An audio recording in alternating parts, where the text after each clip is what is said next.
নমস্কার বন্ধুরা, মিনা ব্লগে তোমাদের সবাইকে শুভেচ্ছা। আজ আমি তোমাদের দেখাবো, দেখো থালকুনি পাতা তুলতে এসেছি। মাঠে কত সুন্দর হয়ে আছে থালকুনি পাতা। থালকুনি পাতা দু রকম রেসিপি দেখাবো তোমাদের। খুবই উপকার এই থালকুনি পাতা, আর খুব সহজ দুটো রেসিপি দেখাবো। দেখতে থাকো বন্ধুরা, সাথে থাকো। আর ভিডিও ভালো লাগলে কমেন্ট করো, লাইক করো। এগিয়ে যাওয়ার জন্য আমার পাশে থেকো। দেখো আমি থালকুনি পাতাগুলো তুলে নিয়েছি, ভালো করে বেছে একদম পরিষ্কার করে নিয়েছি। এটা ভালো করে ধুয়ে আমি বেটে নেব। থালকুনি পাতাগুলো আমি ধুয়ে, আর দেখো থালকুনি পাতা আমি অর্ধেকটা থালকুনি পাতা মানে বাটবো, আর বেটে গরম ভাতে দিয়ে দেবো, আর অর্ধেকটা বেটে বড়া বানাবো, তোমাদের দেখাবো। দেখতে থাকো। গরম ভাতের সাথে থালকুনি পাতা বাটা যা যা লাগছে না বন্ধুরা, দারুণ একদম।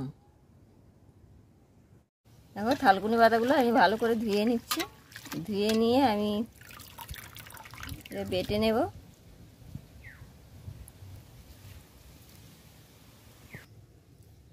আমি অর্ধেকটা থালকুনি পাতা নিয়েছি, বেটে বেটে খাওয়া হবে। আর একটা কাঁচা লঙ্কা নিয়ে আমি এটা বেটে নেব ভালো করে। বেটে আমি গরম ভাতে এটা দিয়ে দেব।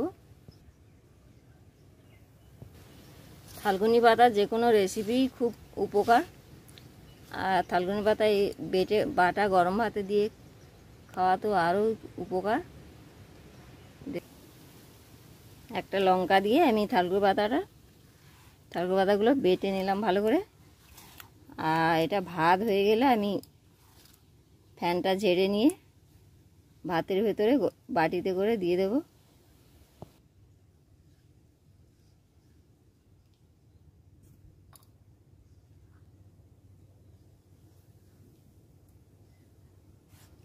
একটু লবণ আর সর্ষের তেল দিয়ে গরম ভাতের মধ্যে দিয়ে এটা খাবে বন্ধুরা, খুবই উপকার। এমনিতেই থালকুনি পাতা খুবই উপকার। আর থালকুনি পাতা দু রকম।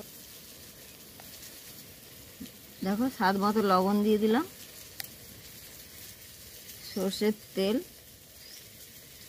পরিমাণ মতন দিয়ে এটা আমি ভাতের ফ্যান ঝেড়ে নিয়েছি, ভাতের মধ্যে দিয়ে দেব।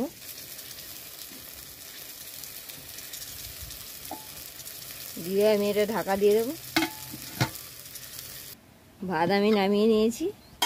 দেখো থালকুনি পাতা 5-7 মিনিট পরে বাটিটাও গরম হয়ে গেছে। দেখো কত সুন্দর হয়েছে। এটাকে মেখে নিয়ে আর গরম ভাতের সাথে খাও। আমি খেসারির ডাল ভিজিয়েছিলাম, 2-3 ঘন্টা হয়ে গেল আমি ভিজিয়েছি। দেখো ভালো হয়ে ভিজে গেছে। আর খেসারির ডালটা আমি বেটে নেব, এইতেই বেটে নেব থালকুনি পাতা বাটা শিলে।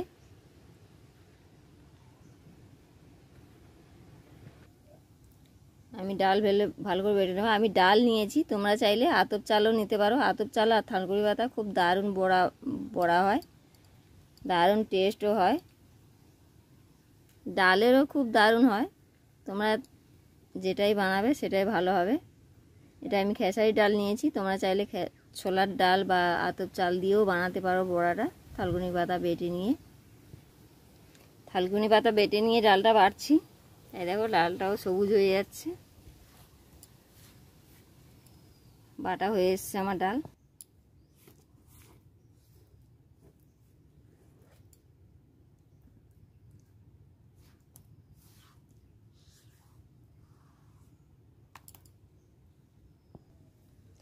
আর অর্ধেকটা যে পাতা ছিল দেখো আমি বেটে নিয়েছি, এটা ডালের সাথে দিয়ে বড়া বানাবো।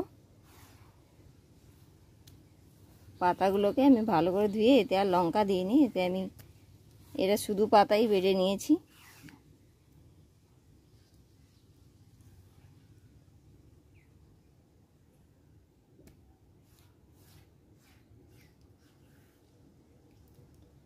দেশে গ্রামের রান্না আর গ্রামীণ রান্না, জানি না তোমাদের কেমন লাগে।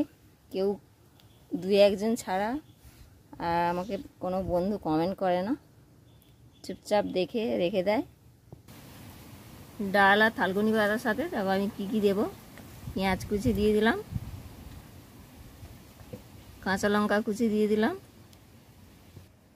তোমরা চাইলে লাল গোটা লঙ্কাও দিতে পারো, তোমরা যে যেমন ঝাল খাবে তেমন দেবে।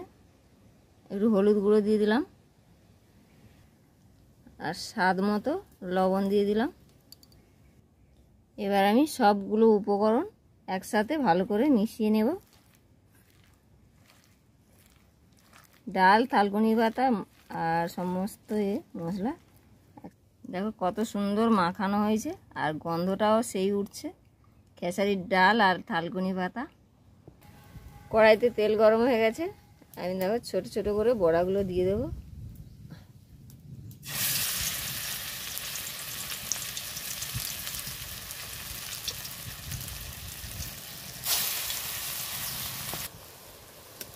দেখো আমি কয়েকটা বড়া দিয়ে দিয়েছি, আর আমি এটা উল্টে পাল্টে ভালো করে ভেজে নেব।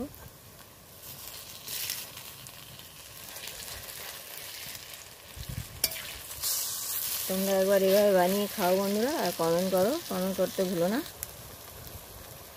বড়াগুলো আমি ভালো করে উল্টে পাল্টে দেখো ভেজে নেব। আর এই বড়া একবার খেলে মনে থাকবে, দারুণ টেস্ট, আর এর উপকারও অনেক। বড়াগুলো আমার ভাজা হয়ে গেছে, তুলে নেব আমি। আবারও আমি দিয়েছি, এইভাবে সব বড়াগুলো আমি ভেজে নেব। আমার সব বড়াগুলো ভাজা হয়ে গেছে, দেখো কত সুন্দর হয়েছে, গরম। ঠিক আছে বন্ধুরা।